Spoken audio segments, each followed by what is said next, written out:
guys, science fair kami and ano to, part 2. So, allowed na mag-phone. Kaya, ano natin lahat. Allowed mag-phone. Kaya, sana lahat ng pangyayari mabidyohan natin, di ba? So, ayun, get ready with me muna bago tayo pumasok. 8:48 na late na ako. You better stop!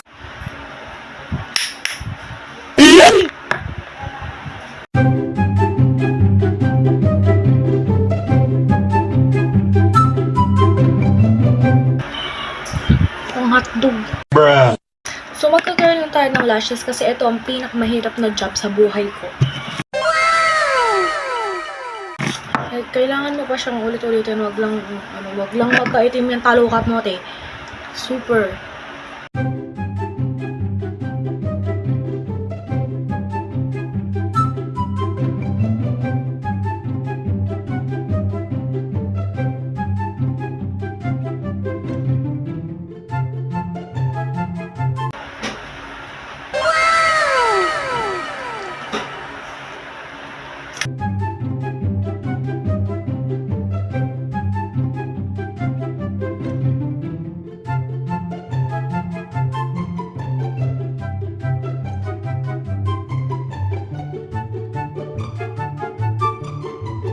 Okay na, guys. Pak. Bruh. Kita nyo yan? Okay lang yan.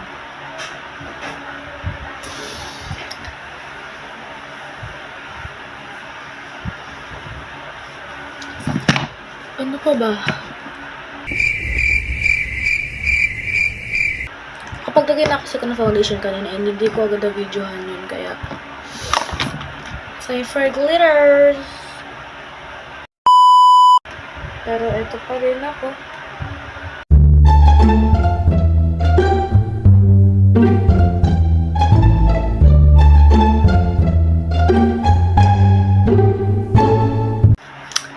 Perfect! Ano sa lips ko naman is itong Maybelline na lip balm. Because nagbabalat yung labi ko lagi.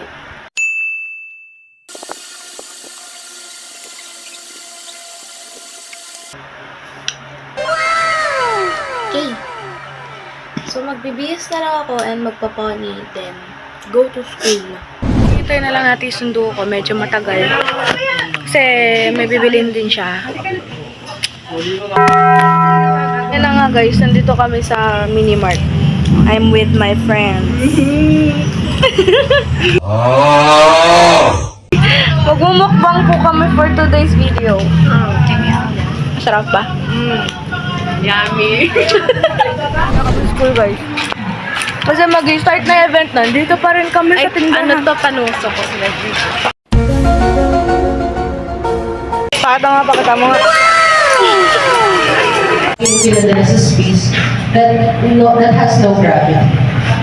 Ang magandang example kasi dyan is dahil yung logic ng katawan natin is ay hindi naman niya ginagamit masyado yung muscles niya at bones niya.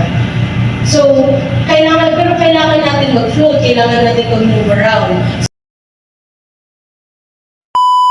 Tapos na kami sa first room guys. Second naman.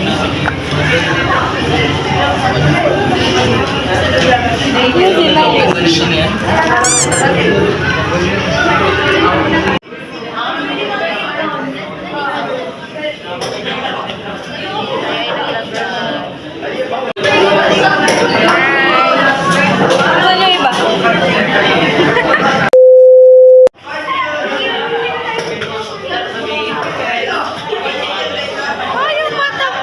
Ano yung pot?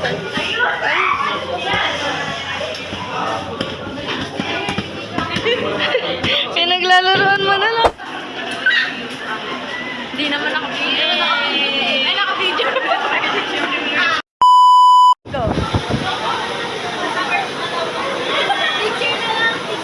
Natapos ang science fair ng masaya. Siyempre, hindi namin na video nyo sa loob ng dome kasi bawal daw. Guys! Masaya ba kayo sa buhay? Hi po. Naka 500 po. Ang 500 din po si Jaslyn. Yung sa loob ng daw ang ganda. Guys, dinala yun sa may malaking astronaut na ano, basta yun. Tapos hindi kami nakapag-video na maayos kasi ang dami nagpapapicture.